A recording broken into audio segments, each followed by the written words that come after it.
hunter desperately clutches his prey.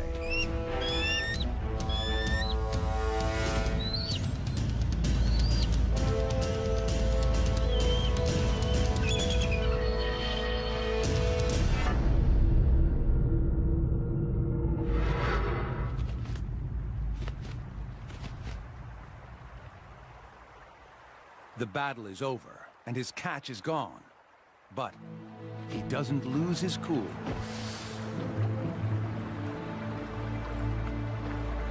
He may not be an expert fighter, but he's a good hunter.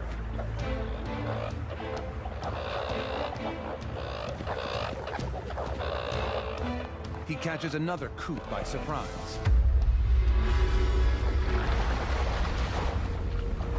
But he dives too far down.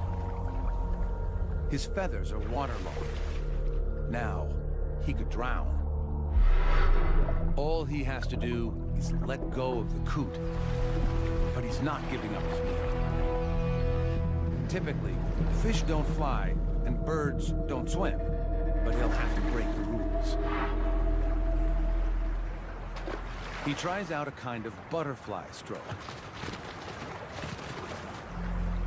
The injured coot has no hope of escape.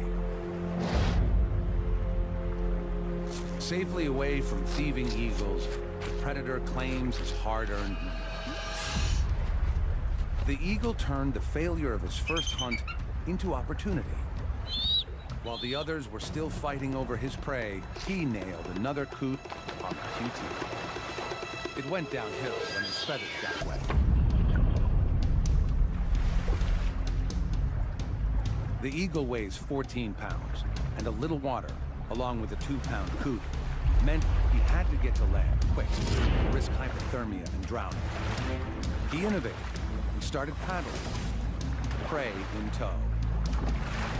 The talons possess 10 times the grasping strength of a human hand. He turned 3 fails into immediate success. A real triumph.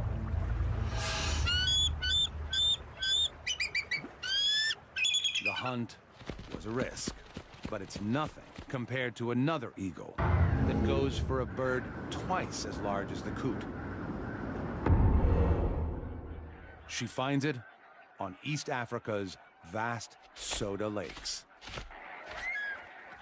Here, flamingos gather in the thousands to feed on the microscopic blue-green algae and crustaceans found near the water surface. Their bills are like a filtered vacuum, sucking in the most nutritious food. Like the bald eagle, this African fish eagle is going in for some bird-on-bird action. The flamingo weighs 9 pounds. That's 2/3 the eagle's own weight. And it's 5 inches taller than the hunter. How to even begin? First, she must single one out. Luckily, her eyesight is one of the sharpest in the animal kingdom. Eyes on the sides of her face allow for an extreme 340-degree field of view, nearly all the way around her head, while her visual accuracy comes from the 1 million sensory cells in her eyes that enable her to see 5 times farther than humans and allow her to locate her prey from over 650 feet away. She can see 5 basic colors, compared to our 3, giving her a super ability to pick out highly camouflaged prey. The birds on the outer edge suspect a threat. Panic spreads quickly throughout the tightening flock.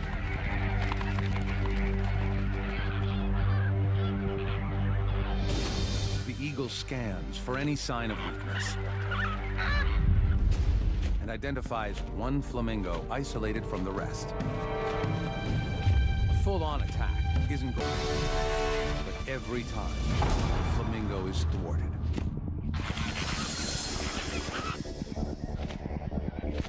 The flamingo is losing energy fast. Now, the eagle gears up for her final mastery move. The eagle's hunt is going according to plan. She's isolated the flamingo and is wearing it down. Now, to collect her reward. But it's too heavy. If you can't go up, try going down. She pushes the flamingo underwater, hoping to subdue it. Now, to get it to shore. But suddenly, she aborts the operation.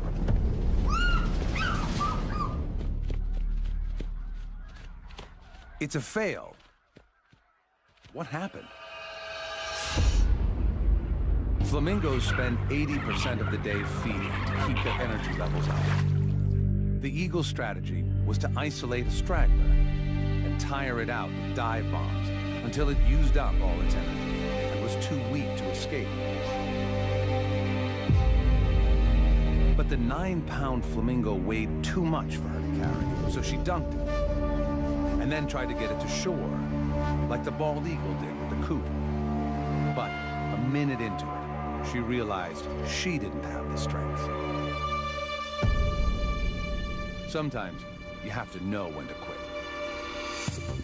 What's the point of calories gained from this meal if it costs even more calories to get it? Hunting costs energy, especially when you're still learning how to do it right. This young leopard searches for supper. He's been with his mother for nearly 2 years, but now he's on his own. At this point, he'll eat anything, even porcupines. His prey doesn't need to run. They have a built-in fortress. But he's too inexperienced to know that. 30,000 12-inch quills stand between him and a meal. And this is double trouble.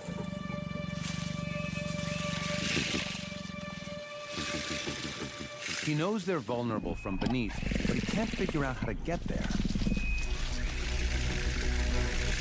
He has the right idea, but his execution is far from perfect.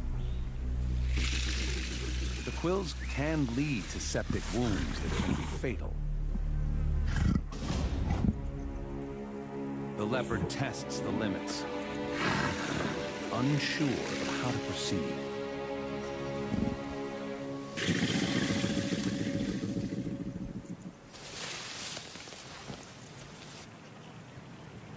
A backward charge says back off.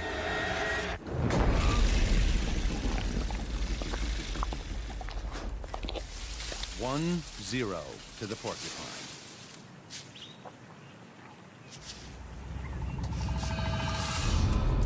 This was a tough lesson. He knew what he had to do. Flip one porcupine over to inflict a lethal bite. But he was just too inexperienced in his attack. And the porcupine stuck together, making it harder for him. In the end, he was lucky to escape with a sore paw. He could have paid with a long and painful death. Unable to run with his hurt paw, he tried a completely different strategy. He can't sprint, but he can jump. The plains are full of impala. A leopard's coat is perfect for treetop camouflage. He waits for the unsuspecting impala to come within striking distance. His attack must be perfectly timed.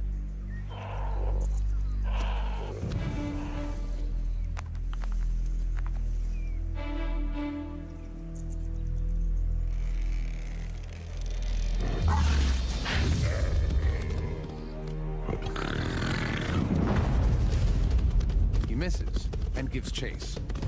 Leopards can normally reach 35 miles an hour, but he has a quill in his paw.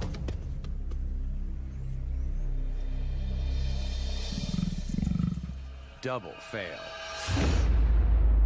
This plan was solid. A silent attack from directly above. Leopards are strong and agile enough to pull this off. To break his 30-foot fall, he spreads his body to increase drag, while his muscular limbs act as shock absorbers. His range finding was dead on. But there was one critical problem. His jump was just too high. And while he was in the air, the Impala had time to get out of the way. His strategy has promise. So he tries again. He finds a lower tree and stalks in unnoticed. The Impala come to feed on the flowers and fruit of this jackalberry tree. The perfect spot for an ambush. Imagine a predator so strong it could outbite a lion, a tiger, and a bear. This beauty scours the African plains for her next meal. Hyenas are efficient scavengers, but can hunt if needed. Lately, she's had some bad luck.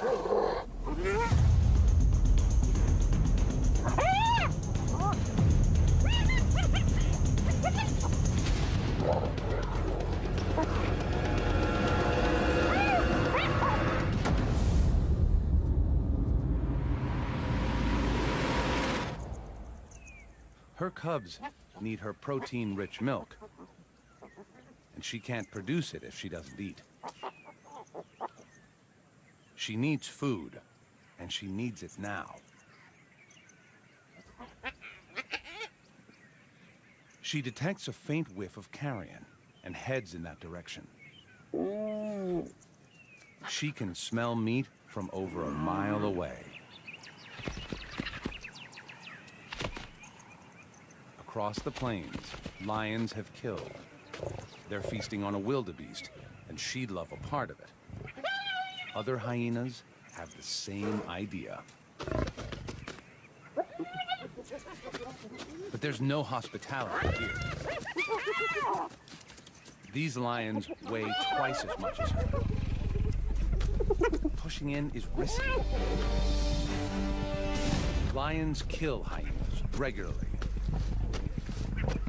Just last month, her mother tried to steal a meal from 2 lions.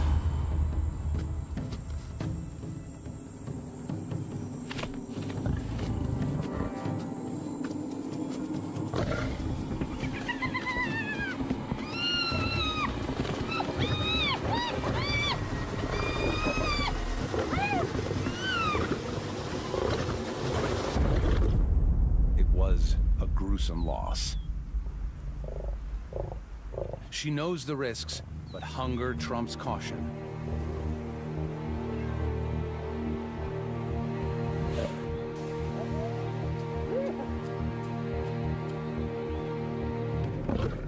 These lions will defend their kill at all costs. But she still goes for it. She moves in.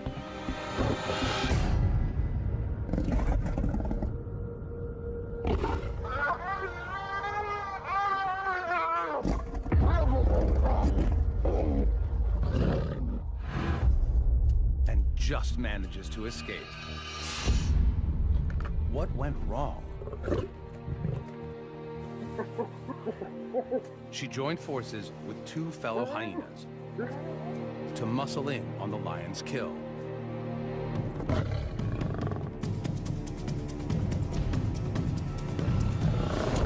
To get it right, the clan needed 4 hyenas to every lion.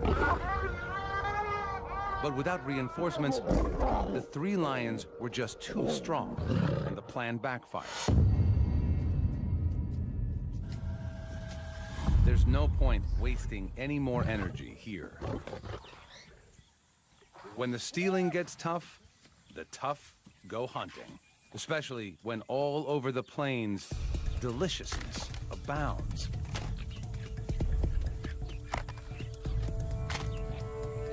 The male topi are engaged in their once-a-year sparring competitions to secure a mate.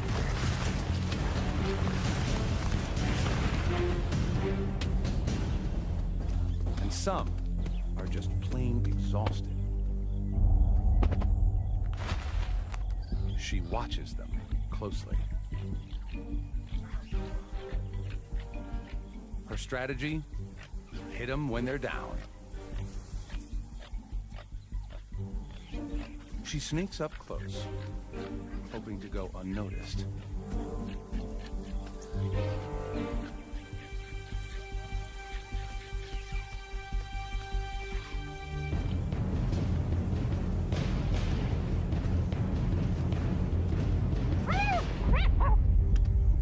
It's a miserable attempt.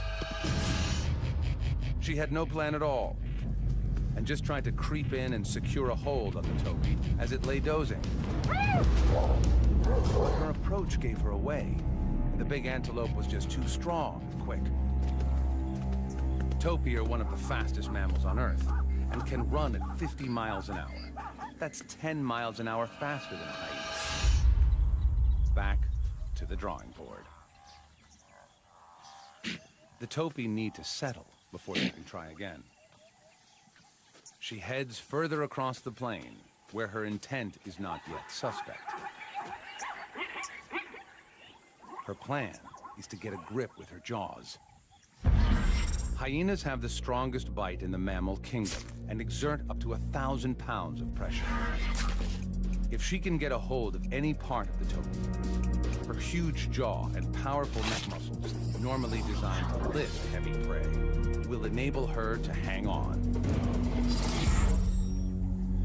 Bingo. Another target.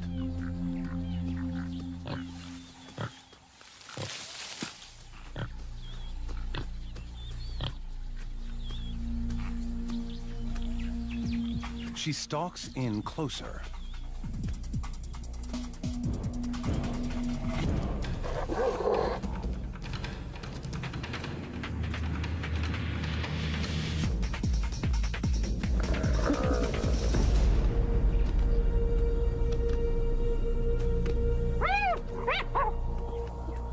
She loses her prey.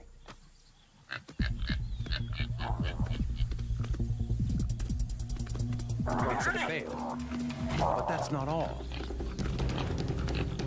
This Topi bites back. Double fail. What went wrong? The Topi started running before she could bite down. Still, she got a grip, but he just steamrolled her. Topi weigh 300 pounds, and they're tall. She weighs 150 pounds. Her only real weapon is her strong mouth. The force of the prey's weight outperformed the force of the predator's jaw. Then, the hunted turned the tables on the hunter and attacked. The Topi's 15-inch horns could have caused serious damage. If she'd been hurt, her hunting would be over. To bring down one of these Topi, she's going to need support. There's no shortage of help in a hyena clan. It's run by the dominant females and is like an all-girl gang. Males are smaller, and the females control access to food, mating, and the pecking order. She gathers a hunting party and heads back. Now she has some firepower. Even Grandma is in the mix.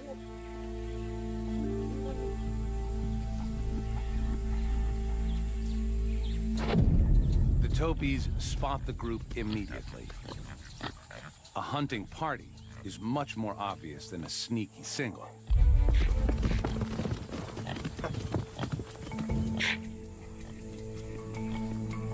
Soon enough, they go back to grazing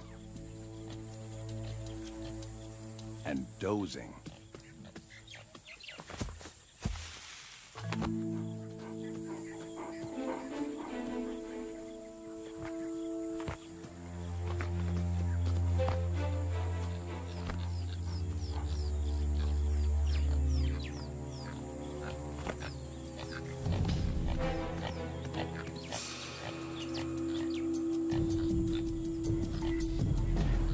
The two lead hyenas approach cautiously, quietly. The sleepy Topi is oblivious.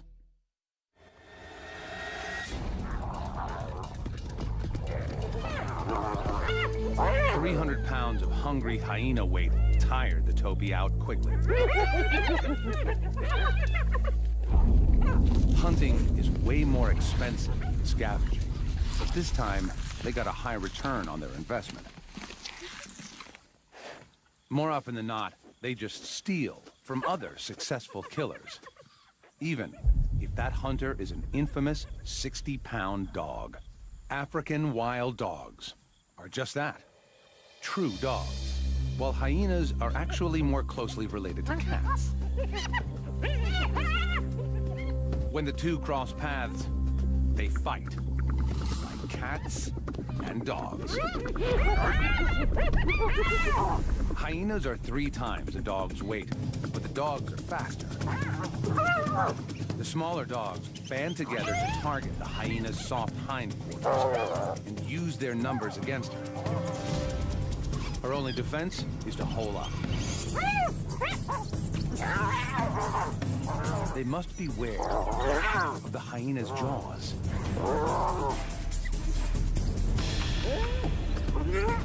The hyena stays put until the dogs lose interest. The dog pack is run by the alpha male and female. Their pups are just 6 weeks old. The pack must hunt daily if they're to feed this high-energy brood. Mom and Dad rally the troops. The alpha male relies on his sharp hearing to locate prey. Today, he hears impala.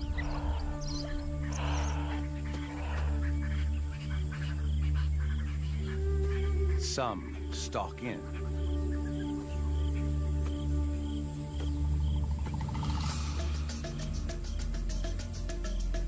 Others fan out to attack the herd from all angles. The dog's strategy is to work together as beaters to flush the prey out into the open, where the other pack members can attack.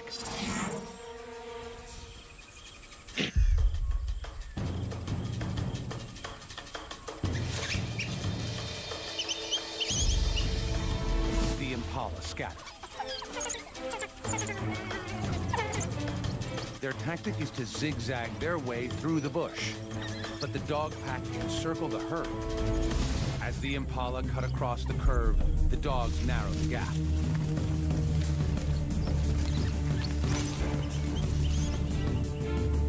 Wild dogs have the stamina to maintain a speed of 35 miles per hour for 3 miles.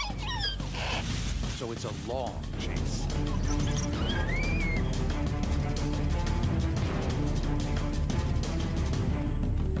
Finally, they have their target. As they close in, the terrain suddenly changes. The plan goes dead in the water. The dogs are scared of crocodiles, so the deep river stops them short.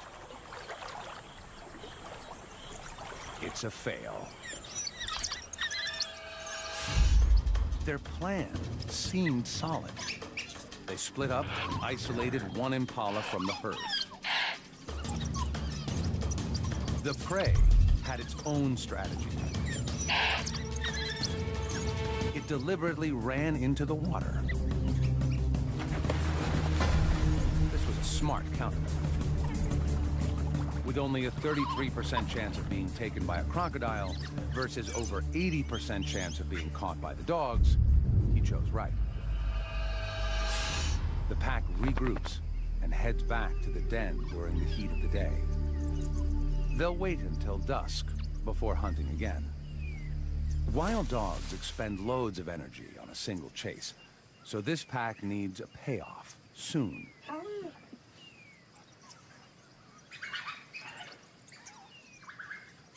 High-pitched twittering conveys their excitement and rallies the pack.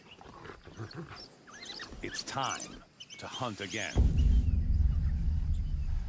The alpha male takes the lead. Impala again.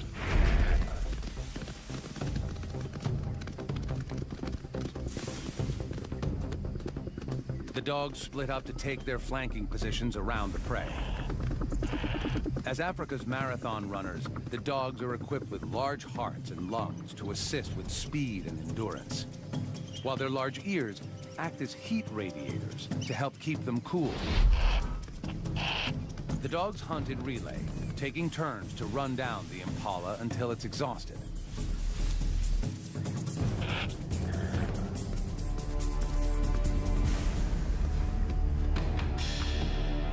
But the impala makes for the same river.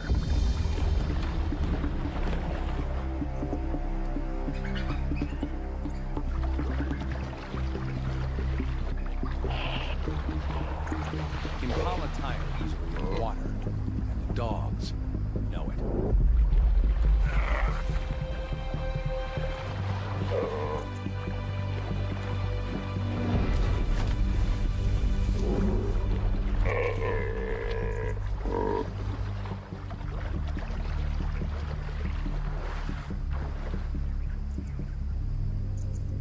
This time, the dogs cross downstream.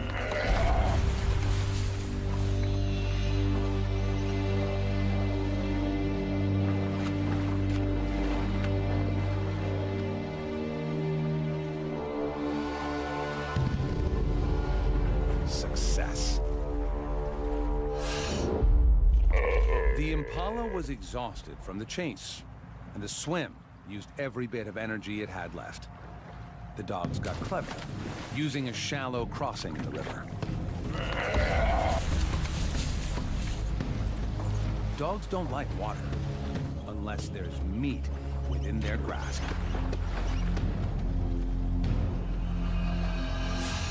Like the hyena, they disembowel their prey. But here, there's no hierarchy. Every dog has a spot at the table. They'll consume the impala in less than 10 minutes. But they aren't the most ruthless predators out there. Waits for the morning sun. On this Indonesian island, he rules supreme. This 300-pound Komodo dragon is the heaviest lizard on Earth. He's a 10-footer, equipped with 3-inch claws and a phenomenal sense of smell.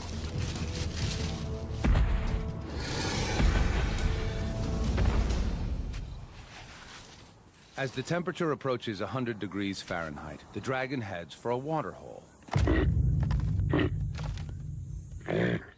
This is where Rusa deer quench their thirst. The deer notice him watching them.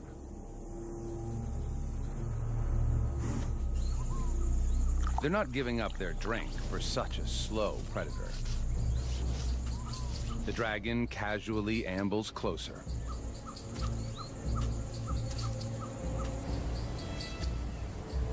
He waits.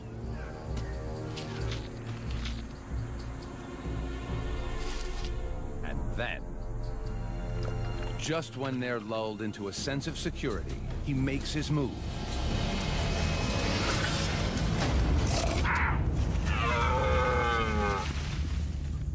It's a fail. Deer are fast. They're gone. What went wrong?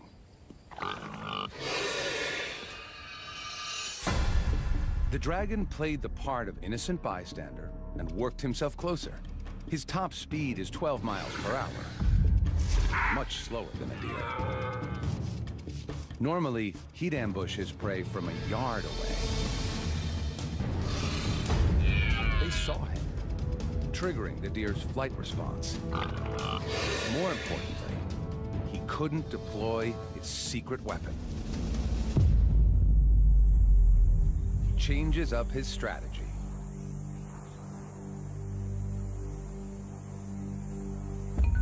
Growing up here, it's a dragon-eat-dragon world.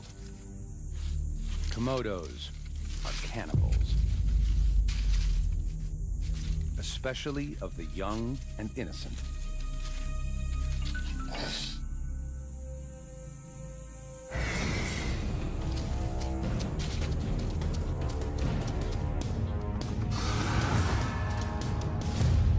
also young and agile.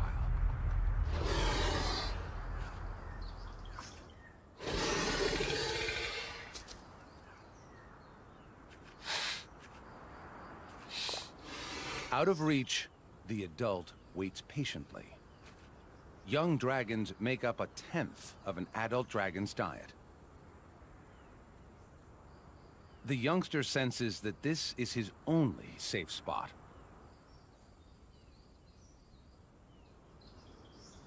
He's right. Adult Komodos are clumsy climbers, and the light tree branches might break under his 300-pound weight. In this round, youth trumps age. Another fail.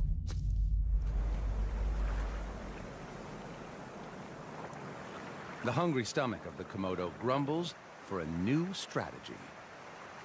If you can't kill your own, then go for leftovers. The beach is a big plate of discarded food. His flickering tongue pinpoints nearby carcasses. He essentially tastes the air by picking up molecules and delivering them to the Jacobson's organ, kind of super nose, inside his mouth. Something smells good to him.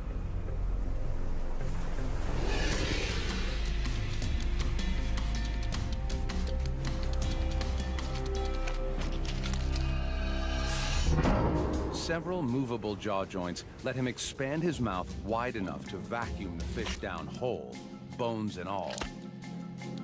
Good thing. He hasn't eaten in days. He could gorge almost 80% of his body weight, the equivalent of 1,200 hamburgers in one sitting. But this meal is just scraps. Yet every little scrap counts. Turtle. But another dragon is already dining on the prize. Now to steal what little is left. A little intimidation, and our opportunist dives in head first. The smaller dragon stands by and watches the curious show.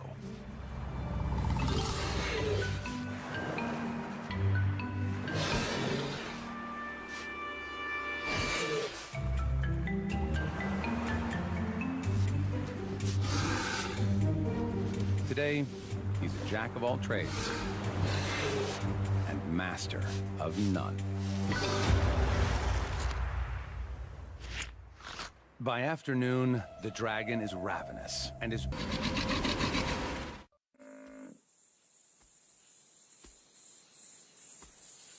It's playing out as the dragon anticipated, even though he's nowhere near the buffalo. He has an invisible weapon. Venom. His bites released a unique lizard venom into the buffalo's bloodstream. The venom's compounds are as potent as those of the world's deadliest snake and will soon send the buffalo into shock. With a bite force of almost 60 pounds per square inch, the dragon's 60 serrated teeth inflict a gaping wound. And with the thrust of his muscular neck, deliver the toxic cocktail 1 inch deep into the buffalo's flesh. Now he follows and waits. With favorable winds, he can pinpoint his prey's exact location, over 6 miles away. As the venom courses through the buffalo's body, it stops the buffalo's deep wound from healing. Its blood pressure drops, and it weakens.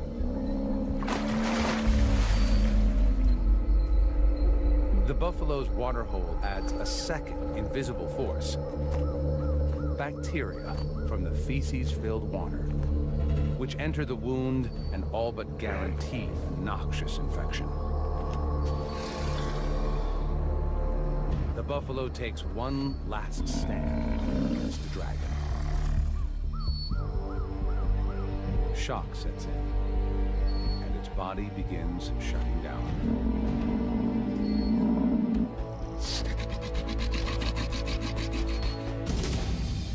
It's dinner time. Whether the dragon likes it or not, the big buffalo will be eaten family style. It's been a long, drawn-out hunt, but his venom weapon worked perfectly. It was deployed with just one bite, so he avoided injury